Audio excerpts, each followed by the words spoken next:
आज से लगभग 4,500 साल पहले एक ऐसा समाज मौजूद था जो अपने समय से मीलों आगे था।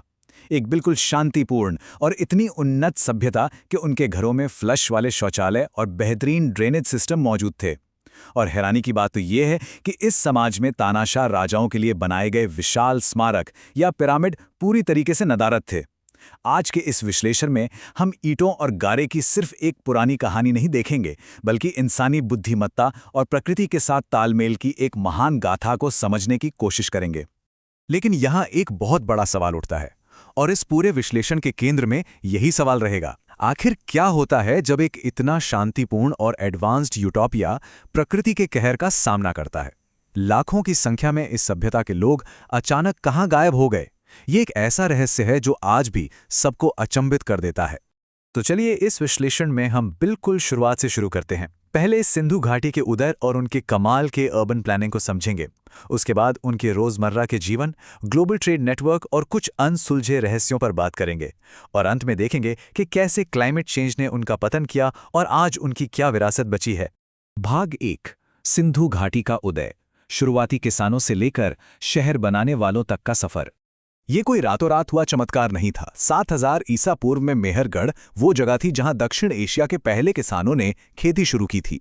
दिलचस्प बात यह है कि यहीं पर शुरुआती चिकित्सा या कहें प्रोटोडेंटिस्ट्री के भी सबूत मिले हैं, जहां बाकायदा दांतों में ड्रिल से छेद किए गए थे। फिर 3300 ईसा पूर्व के अर्ली हड़प्पन फेज से होते होते 2600 ईसा पूर्व तक आते आते ये पूरी तरह से एक मैच्योर अर्बन सिविलाइजेशन में बदल गई। ये महान विकास सिंधु और विशाल सरस्वती नदी के उपजाऊ मैदानों के किनारे हजारों सालों में जाकर मुमकिन हुआ था। इस सभ्यता का दुनिया के सामने आना भी किसी फिल्मी कहानी से कम नहीं था। 19वीं सदी में ब्रिटिश रेल इंजीनियर जब पटरियां बिछा रहे थे तो उन्हें जमीन के नीचे दबी लाखों पकी हुई ईंटें मिली। उस वक्त किसी को अंदाजा तक नहीं था कि वो दुनिया की सबसे पुरानी शहरी विरासत के ऊपर खड़े हैं। फिर 1921 में दयाराम साहनी ने हड़प्पा में और 1922 में राखालदास बनर्जी ने मोहनजोदड़ो में खुदाई शुरू की, और नतीजा, इतिहास की किताबें पूरी तरह बदल गईं और भारतीय इतिहास सिकंदर के हमले से सीधे 3000 साल और पीछे चला गया। भाग 2, अर्बन प्लानिंग के उस्ताद, इंजीनियरिंग द फ्यूचर। इनका जो मैच्योर फेस था, उसका ग्रिड सिस्टम बिल्कुल शतरंज के बोर्ड जैसा था। आज के मॉडर्न आर्किटेक्ट्स भी इसे देखकर हैरान रह जाते हैं।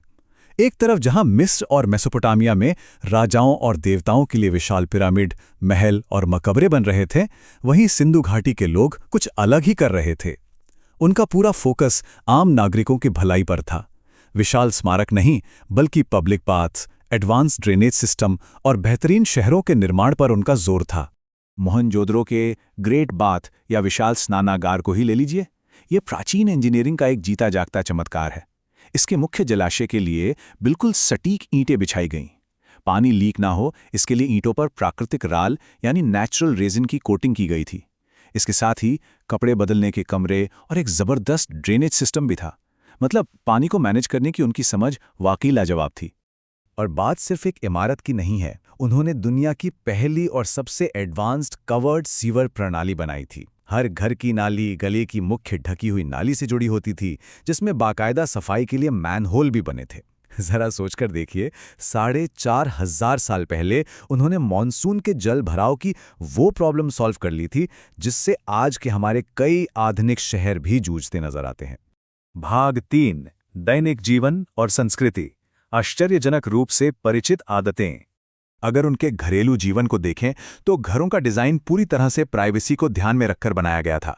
दरवाजे साइड की गलियों में खुलते थे और मेन रोड की तरफ कोई खिड़की नहीं होती थी। घर के अंदर का नज़ारा आज के साउथ एशियन घरों से बहुत मिलता जुलता था। खुदाई में मिट्टी के चूल्हे, बेलन और ताजे गेहूं की रोटियों के संकेत मिले हैं। वे लोग सजने संवरने के भी काफ़ी शौकीन थे। लिपस्टिक, काजल और तांबे पीतल के शीशे इसका सबूत हैं। और बच्चों के लिए मिट्टी की गाड़ियां, सीटियां और लट्टू जैसे ढेरों खिलौने भी मौजूद थे। सबूतों से पता चलता है कि ये एक बहुत ही शांतिपूर्ण समाज था। यहाँ भरपूर मात्रा में खिलौने, शतरंज जैसे खेल और डांसिंग गर्ल जैसी शानदार ब्रॉन्ज की कलाकृतियां मिली हैं, लेकिन युद्ध के हथियारों के नाम पर कुछ खास नहीं मिला।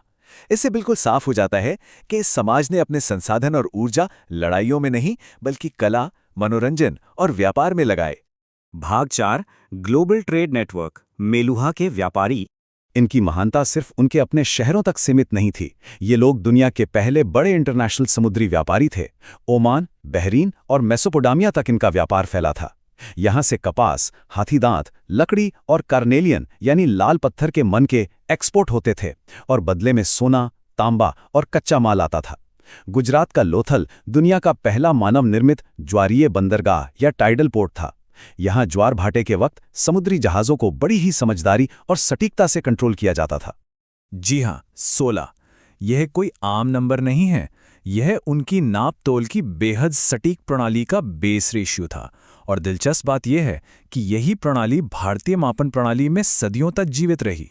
इस 16 के बेस और सख्त स्टैंडर्डाइजेशन ने इंटरनेशनल मार्केट में उनके लिए गजब का भरोसा पैदा किया। सोचिए, पूरी की पूरी सभ्यता में ईंटों का साइज और अनुपात बिल्कुल एक जैसा था। उनके पत्थर के बाट एकदम सटीक और घनाकार थे। जो लग्जरी मन के बनते थे, उनका प्रोडक्शन भी बिल्कुल यूनिफॉर्म था। इसी ईमानदारी और क्वालिटी कंट्रोल ने मेलुहा के व्यापारियों को ग्लोबल लेवल पर एक बहुत बड़ी आर्थिक ताकत बना दिया था। भाग 5, अनसुलझे रहस्य और स्क्रिप्ट, वो खामोश मोहरें। हर महान सभ्यता की तरह यहाँ भी कुछ ऐसे गहरे रहस्य हैं जिन्होंने आज के मॉडर्न हिस्टोरियंस को उलझा रखा है। इनमें सबसे बड़ी पहेली है उनकी लिपि।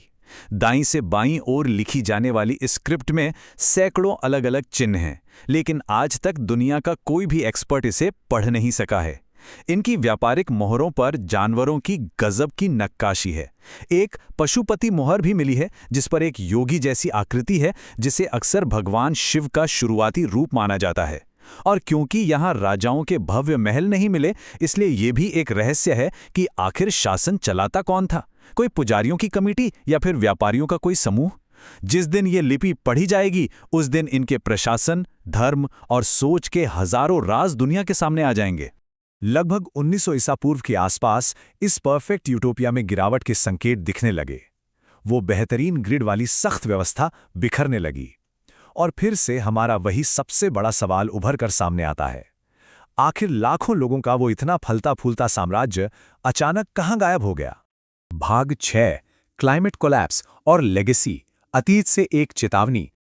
दशकों तक यही थ्योरी चलती रही कि आर्यन आक्रमण ने इस सभ्यता को खत्म कर दिया है, लेकिन राखीगढ़ी से मिले हालिया डीएनए और कंकालों की स्टडी ने इस मिथक को पूरी तरह से खारिज कर दिया है, क्योंकि उन पर युद्ध के कोई निशान या घाव नहीं मिले हैं। तो फिर असली दोषी कौन था? वो थी खुद प्रकृति। लगभग 2000 ईसा पूर्व के आसपास मॉनसून के पैटर्न में बहुत भारी बदलाव आया। विशाल सरस्वती नदी सूख कर रेगिस्तान में बदल गई। भयंकर सूखे ने खेती को पूरी तरह तबाह कर दिया और सिंधु नदी ने भी अपना रास्ता बदल लिया। वहीं लोथल जैसे शहरों को बार बार आने वाली विनाशकारी बाढ़ ने तोड़ कर रख दिया। इसी भयानक क्लाइमेट चेंज ने भूख से तड़पती आबादी को अपने वो परफेक्ट महानगर छोड़ने पर मजबूर कर दिया। लेकिन यहाँ एक बात समझना बहुत जरूरी है। इस सभ्यता का पूरी तरह से विनाश नहीं हुआ था, बल्कि विकेंद्रीकरण यानी डिसेंट्रलाइजेशन हुआ था। लोग अपने बड़े शहरों को छोड़कर पूर्व और दक्षिण की ओर पलायन कर गए और उन्होंने अपनी इस एडवांस्ड अर्बन कल्चर को ग्रामीण परंपराओं में मिला दिया। वो गायब नहीं हुए, बस अपनी पहचान और अपना ज्ञान उन्होंने आने वाली पीढ़ियों को सौंप दिया। सच्चाई तो ये है कि हड़प्पा की सभ्यता आज भी जिंदा है। उनकी वो शानदार विरासत आज भी भारतीय उपमहाद्वीप के गांवों में इस्तेमाल होने वाले मिट्टी के चूल्हों, बैलगाड़ियों के डिज़ाइन, गहनों की बनावट और यहाँ तक कि योग की पुरानी पद्धतियों में साफ नजर आती है। साफ सफाई और पब्लिक हेल्थ को लेकर उनका जो जुनून था, वो तो आज के हमारे मॉडर्न स्वच्छता अभियानों का मूल आधार लगता है। अंत में एक बहुत ही कड़वा सच उभर कर सामने आता है। कोई भी सभ्यता, चाहे वो इंजीनियरिंग और टेक्नोलॉजी में कितनी भी एडवांस क्यों ना हो, प्रकृति के संतुलन को बिगाड़कर कभी जिंदा नहीं रह सकती। सिंधु घाटी की ये कहानी सिर्फ इतिहास के पन्नों में दर्ज एक किस्सा नहीं है। ये आज के मॉडर्न क्लाइमेट क्राइसिस के लिए एक बेहद गंभीर और स्पष्ट चेतावनी है। प्रकृति के कहर का जो अंजाम इस महान सभ्यता ने भुगता, वो हम सब के लिए एक शाश्वत सबक है। हमारा ये विश्लेषण यहीं खत्म होता है, लेकिन एक बड़ा सवाल छोड़ जाता है। क्या हम अतीत की इस चेतावनी से कुछ सीखेंगे?